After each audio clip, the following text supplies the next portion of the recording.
የይግባኝ ክርክሮችን በሀገሪቱ የህግ ማዕቀፎች ደንቦችና ተጨባጭ በሆኑ ማስረጃዎች ላይ በመመስረት በግልጸኝነትና በታማኝነት በመመርመር ፍትሃዊ የሆነ ውሳኔ ለመስጠት የተቋቋመው የፌዴራል ታክስ ይግባኝ ኮሚሽን የ2018 የዕቅድ አፈጻጸሙን ገምግሟል። በበጀት ዓመቱ ከቀረቡለት ጉዳዮች መካከልም በመዝገብ ቁጥርም ሆነ በገንዘብ ሲሰላ ተጨባጭ ለውጦች የታዩበት ተግባራት መከናወናቸውን በሪፖርቱ ተመላክቷል። 2018 በጀት ዓመት በጥሩ ያየነው አንዱ የዚህ ኦንላይን ሰርቪስ መጀመራችን በበጎ ጎኑ የሚታይ ነው። ሁለተኛው ላለፉት 7 ዓመታት ተሰርቷል። 3 ቢሊዮን 3.5 ቢሊዮን ነበር እስካሁን ከፍተኛው። ዛንድሮ ግን 9.8 በጣም ከፍተኛ ገንዘብ ያለው መዝገብ ነው። ይሄ እንግዲህ ለመንግስትም ለታክስ ከፋዩ በጣም ከፍተኛ የሆነ ፎይታ የሚሰጥ ውሳኔ ነው ማለት ነው። የተወሰነ ውሳኔዎችን ቀልጣፋ ከማድረግ አንጻር ተደራሽ ከማድረግ አንጻር እንደዚሁም ደግሞ የውሳኔ ጥራትንም ከመጨመር አንጻር እንግዲህ ከጊዜ ወደ ጊዜ በቦታው ላይ ልምዳችንን ያካበትን የነበሩ ስህተቶችን እያረምን ነው የምንመጣውና አሁን ያለፈው በጀት ዓመት ከሌሎቹ በጀት ዓመታት በአፈጻጸም ላቅ ያልንበት በታክስ ላይ በጉምሩክ መዛግብት ላይ ያለን ዕውቀትም ደግሞ ሰፋ ያለበትና በተሻለ ፍጥነት ጥራት ውሳኔዎችን የሰጠንበት ነውና ቆንጆ ዓመት ነበረ። የባለድርሻ አካላት በዋናነት የገቢዎችና የጉምሩክ ኮሚሽን ኃላፊዎች ባሉበት የተደረገ ውይይት ነው። በዋናነት እነኚህን ሁለቱን አካላት የጠራ ነው። የታክስ ይግባኝ ኮሚሽን በዋናነት ጉዳዩን በይግባኝ የሚያየው የጉምሩክና የገቢዎችን ጉዳይ በመሆኑ ምክንያት ስራዎቹንም ከነሱ ጋር በአብዛኛው ስለምንሰራ ይህንን መሰረት አድርገን የተገኙ ችግሮች ካሉ ኤክሴል የሚደረጉ ጥሩ አፈጻጸሞች ካሉ እነሱን መሰረት አድርጎ የ2018ን በአግባቡ መገምገም ለቀጣይ ደግሞ ግብዓት የሚሆኑትን በልካቸው መጥኖ ለማሻሻል የተደረገ ውይይት ነው።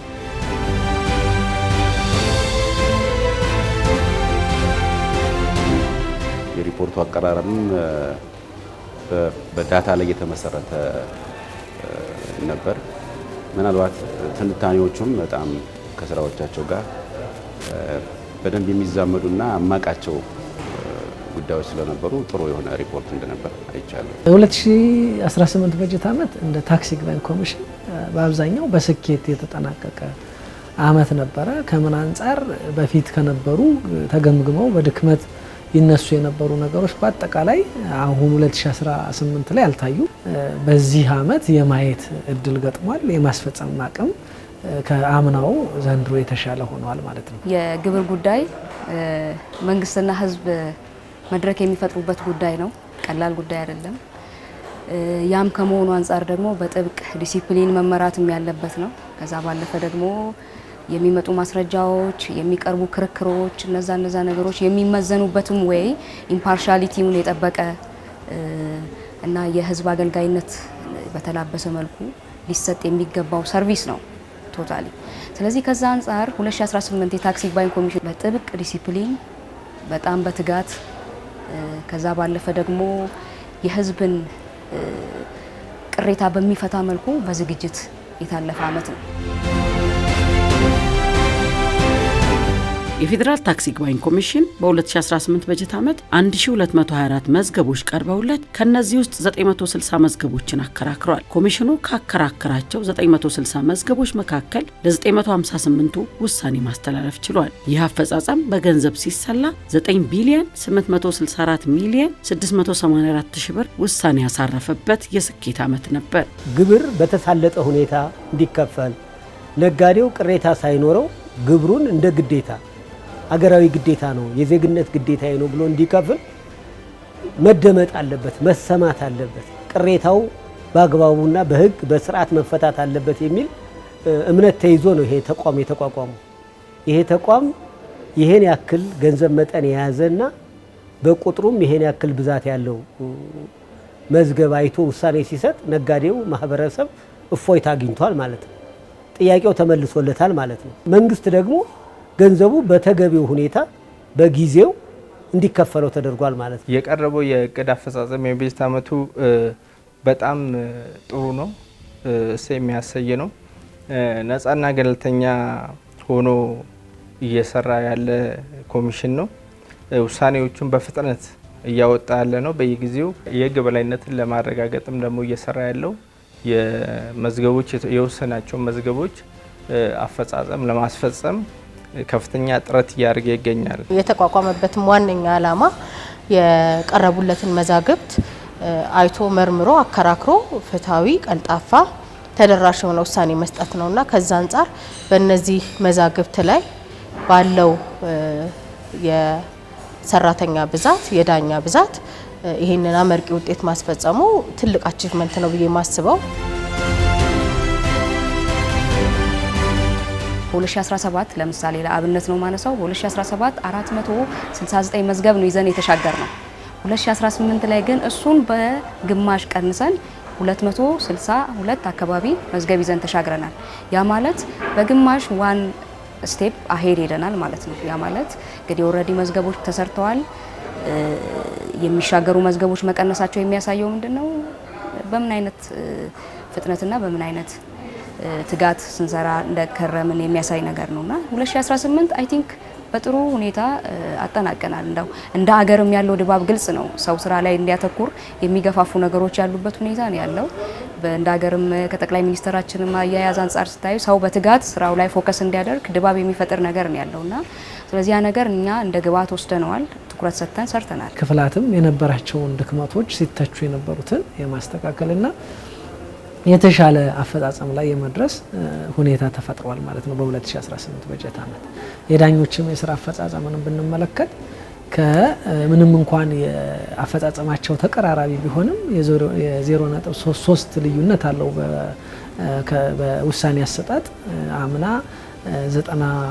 99.56 ነበረ እንደ በጀቱ፣ በተመሳሳይ ዘንድሮ ደግሞ 99.79 የሚሆን ልዩነት ነው በዳኞችም ስኬት የታየው ማለት ነው። ስለዚህ ከዚህ አንጻር ከዳኝነት ክፍሉ ጀምሮ ሌሎችም የስራ ክፍሎች የስኬት አመት እንደነበረ ያሳያል ማለት ነው። የ2018 በጀት አመት ጥሩና ጉልህ ስራ ብለን የምናስባቸው አንደኛ የኦንላይን ፕሮግራም ይዘን ከዚህ ከሐምሌ 1 2018 ጀምረን በበጀት አመት በ2019 የሚታሰብ መመዝገብ መቻላችን፣ ሁለተኛ የነባሩትን ሃርድ ኮፒዎች ሶፍት ኮፒ አድርጎ ለዚህ ሲስተም አካል ማድረግ፣ ሶስተኛ የሃርድ ኮፒን አደረጃጀት እንደየመዝገቡ ባህሪ አደራጅቶ መያዝ።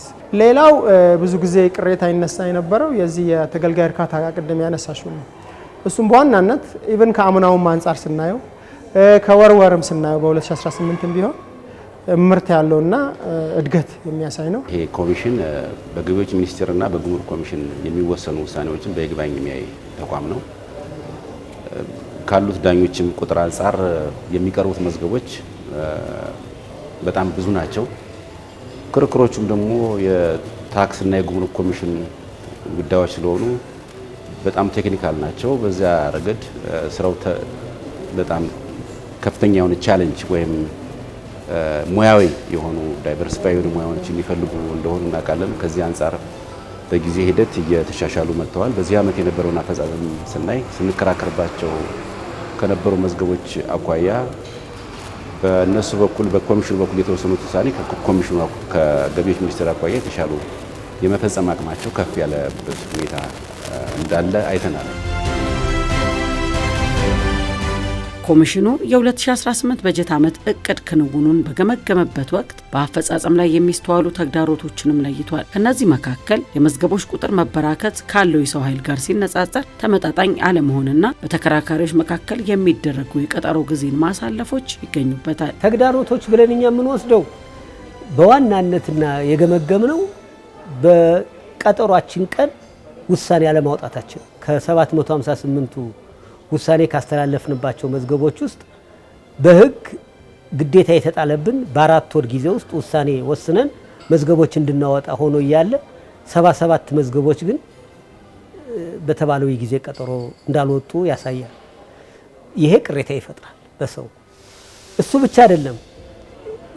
ፕሬዝዳንቱ ለ2 ወር ወይም ለተጨማሪ 60 ቀናት ማራዘም እንደሚችል በአዋጁ ተፈቅዷል። ግን ይህንን ዳኞች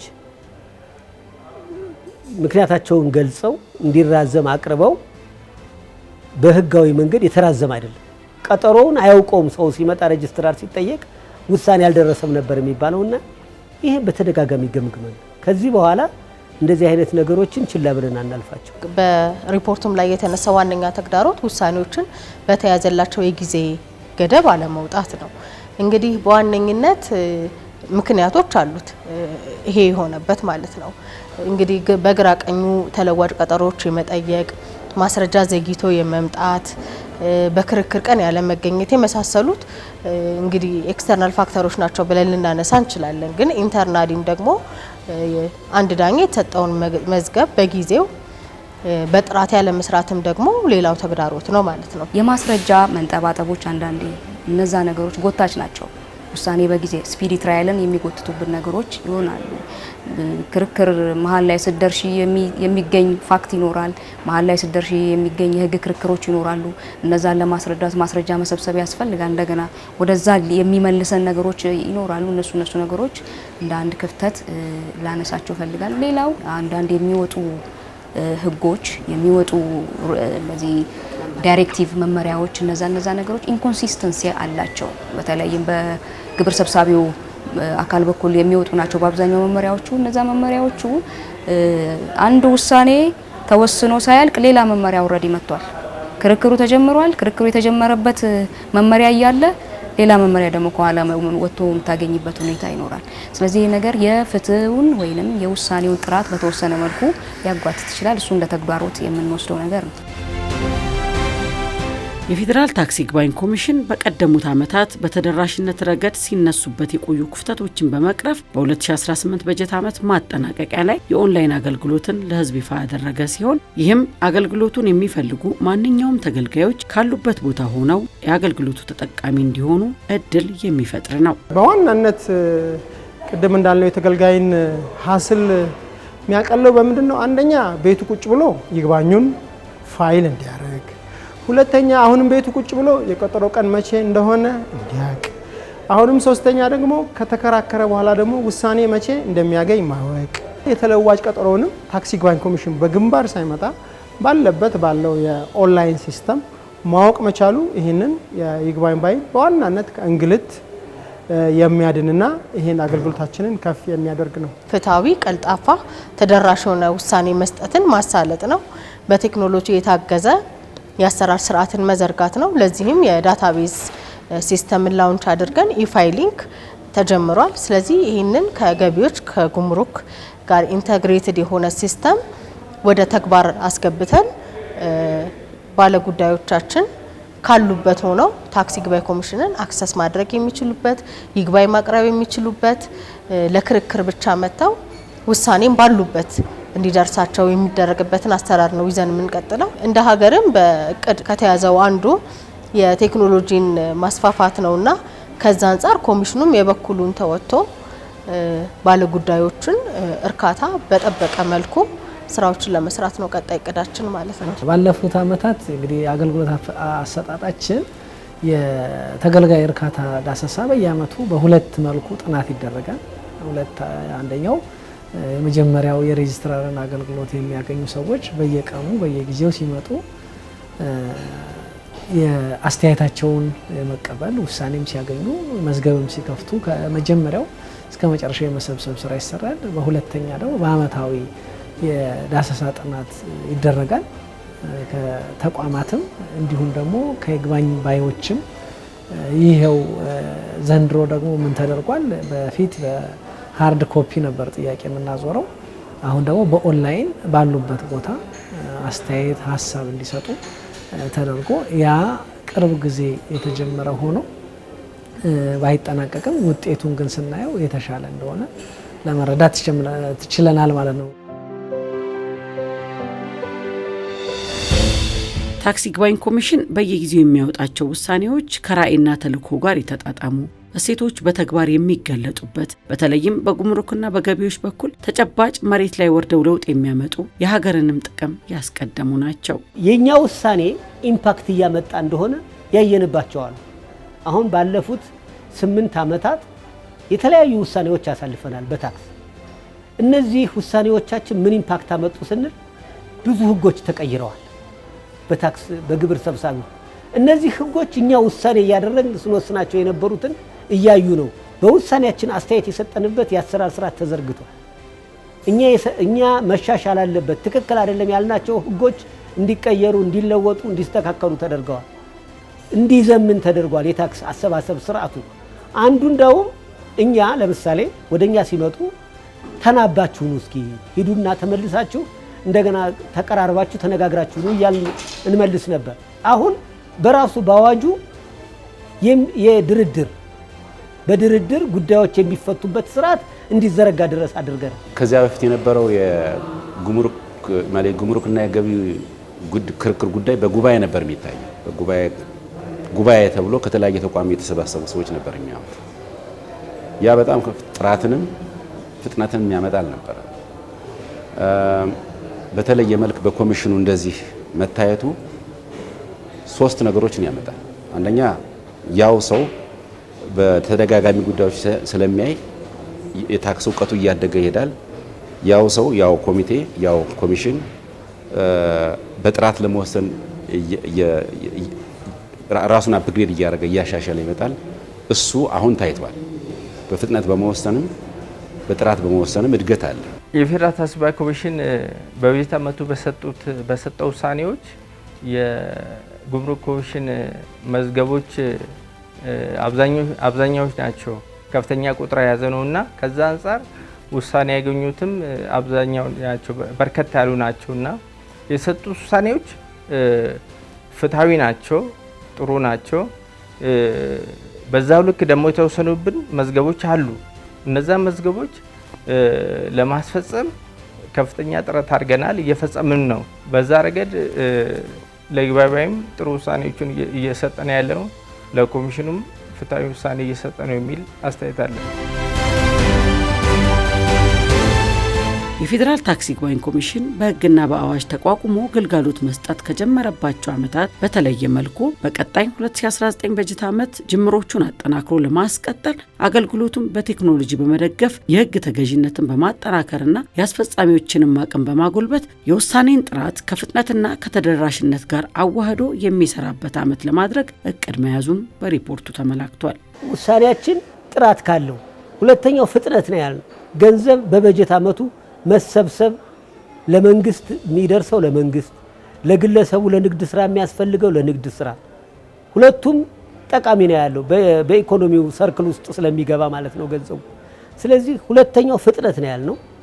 ሶስተኛው ተደራሽነት ነው። ሰው ስራው ላይ እያለ ስራ ሳይፈታ ወደዚህ ለክርክር ለሙግት ሳይል ባለበት ቦታ ሆኖ በኦንላይን ሬጂስተር አድርጎ ጊዜውን ቆጥቦ የሚሰራበት እና እነዚህ በፒላርነት ያስቀመጥናቸው ጥራት፣ ፍጥነት፣ ተደራሽነትና አራተኛው ፍትሃዊነት። የምንሰጠው ውሳኔ ግራ ቀኙ ትክክል ላይሆን ይችላል ውሳኔያችን፣ ፍትሃዊነቱን ግን መጠበቅ አለበት።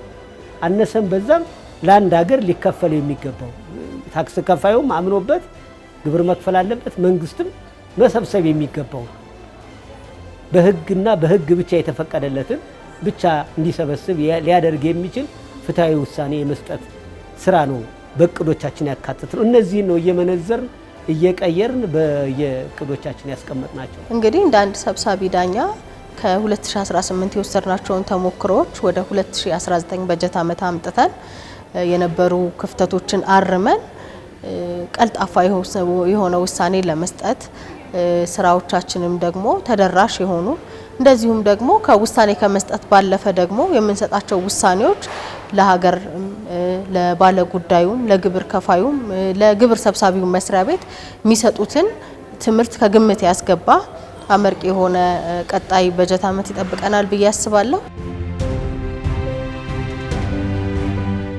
በ2019 በዋናነት ትኩረት አድርገን እኛ ምንሰራው እንደ ኮሚሽን አንዱ ዲጂታላይዜሽኑን አጠናክሮ መቀጠል፣ ሁለተኛው ተገልጋዮችን በዋናነት ትኩረት ሰጥቶ ማገልገል፣ ሲስተሙ እየተከታተሉ ያለውን ችግር እየፈቱ እያዩ ማስተካከል፣ ይህንን አገልግሎት ለተገልጋዩ በአግባቡ አገልግሎት መስጣት ያለመ እቅድ ይዘን ነው ስራውን ለመጀመር ዱብ እያልን ነው። እንግዲህ በ2019 በእኔ በኩል እንደ አንድ ዳኛ እንደ አንድ ህዝብ አገልጋይ ምንድነው ማስበው ዘንድሮ ያየነውን ውጤት ማስቀጠል ነው የምፈልገው።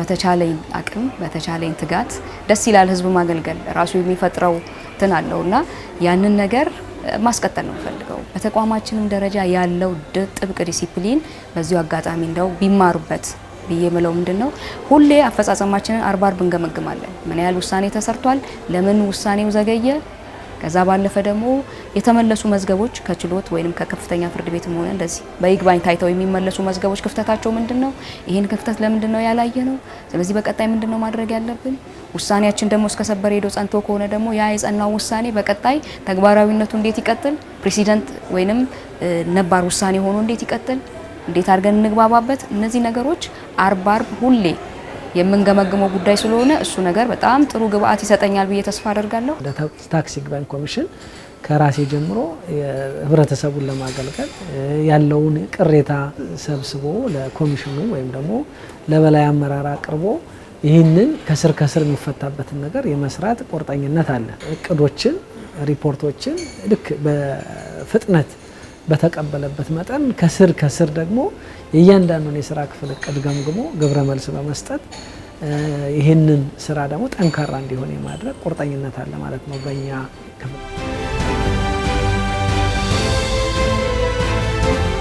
ኮሚሽኑ በ2019 በጀት ዓመት የይግባኝ አቤቱታዎችን ከተቋሙ 4 ዋና ምሰሶች አንጻር እየመዘነ የህዝብንም ሆነ የመንግስትን ጥቅም ለማስከበር የያዘውን እቅድ በቁርጠኝነት ለመፈጸም የየስራ ክፍል ኃላፊዎች ከኮሚሽኑ ፕሬዝዳንት ጋር የውል ስምምነት እንዲፈራረሙ አድርጓል። ተፈራርመናል። እያንዳንዱ በየኳርተሩ ይገመገማል፣ ሪፖርት ያቀርባል። የተገመገመው ሪፖርት በትክክል መሆኑን በሱፐርቪዥን በክትትል እናረጋግጣለን። እያንዳንዱ የስራ ክፍልም እየተፈራረመ ነው ወደ ስራ የሚገባው። ይህን ስራዎቻችንን ከመስራት አንጻር እያንዳንዱ ከግለሰብ ይጀምራል። የግለሰብ እቅድ ተዘጋጅቶ ያ ግለሰብ ከዋናው ከክፍሉ እቅድ ይወስዳል። ክፍሉ ከዋናው የኮሚሽኑ እቅድ ይወስዳል። ኮሚሽኑ ደግሞ ከፍትህ ስርዓቱ ከፍትህ ሚኒስቴር ያለውን ድርሻ ወስዶ በየደረጃው ካስኬድ እየተደረገ ነው የሚሰራው። ስለዚህ የሰራተኛውን ኮሚትመንት በዚህ ልክ መጨመር በሰራተኛውን ኮሚትመንት ደግሞ ማረጋገጥ ስለሚገባ ደግሞ በሱፐርቪዥን ስልጠና በማድረግ ይህንን ድጋፍ አድርጎ የ2019 እንደ ኮሚሽኑን ስራ ለማሳለጥና ከግብ ለማድረስ ሁሉም ሰራተኛ የኔን ክፍልም ጨምሮ ይሰራል የሚል ግምት አለኝ። ይህንም ለማድረግ ተክተን እንሰራለን። ከኮሚሽኑ አንጻር ዳኞቹን በቁጥር መጨመር አለበት። እንደ መዝገብ ሁኔታ ዳኞቹ ቁጥር አብሮ መጨመር አለበት። በምን ያህል መጠን እንደሚጨምሩ አላውቅም፣ ግን መጨመር ከኬዙ አኳያ መጨመር አለበት። የህግ ማዕቀፋቸው ያንን ማድረግም መፍቀድም አለበት። አንድ ሁለተኛ የዳኞቹ ኮምፖዚሽን የህግ ባለሙያዎች፣ አካውንታንቶች፣ እንደዚህ አይነት ኢኮኖሚስቶች እንዲኖሩበት ይፈቅዳል። ከሎው ስኩል የሚመጡ ልጆችም ሊኖሩበት ስለሚችሉ እነዚህ የፍትሐብሔር ክርክር አጠቃላይ መርሆች የግብር ይግባኝ ክርክር ደግሞ የሚመሩባቸውን አዋጆች በደንብ መግቢያ ስልጠና እንዲያገኙ ማድረግ አንዱ መሰረታዊ ነገር ነው። ሁለተኛ ምናልባት ነፃነታቸው ማስከበር የዳኞቹን የኮሚሽን ዳኞች ነፃነት መስጠት እነሱም ነፃ ሆነው በገቢዎችም በኮሚሽኑ ላይ እንዲሁም በታክስ ከፋይ ላይ መወሰን የሚያስችል የህግ ቁመና እንዲኖራቸው ያስፈልጋል። በ2019 ፌዴራል ታክስ ጉባኤ ኮሚሽን በክልሎች ላይ ወይም በተለይም በተመረጡ ክልሎች ላይ ችሎትን ቢያቋቁም ጥሩ ነው ብዬ እመክራለሁ። አንደኛ ጊዜን ይቆጥባል። ይግባባዮችም ቢሆኑ ከክልል ድረስ እዚህ ድረስ መምጣት ለፍትህ ሲባል የተለያዩ ወጪዎችን ያወጣሉና እንግልትም ይኖረዋልና ከተማሆኑ በየአካባቢያቸው ክልል ላይ ችሎት ቢቋቋም ብዬ አስባለሁ። በቀጣይም ኮሚሽኑ መሰል በለውጥ ጎዳና ላይ ያሉ ስራዎችን አጠናክሮ ለማስቀጠል እንደ ተቋም ብሎም እንደ ሀገር የተሻለ ስኬትን ለማስመዝገብ ይችል ዘንድ የተቋሙ ባለድርሻ አካላት ከምንጊዜውም በላይ ከኮሚሽኑ ጋር እጅና ጓንት ሆነው እንዲሰሩ ጥሪ አቅርቧል።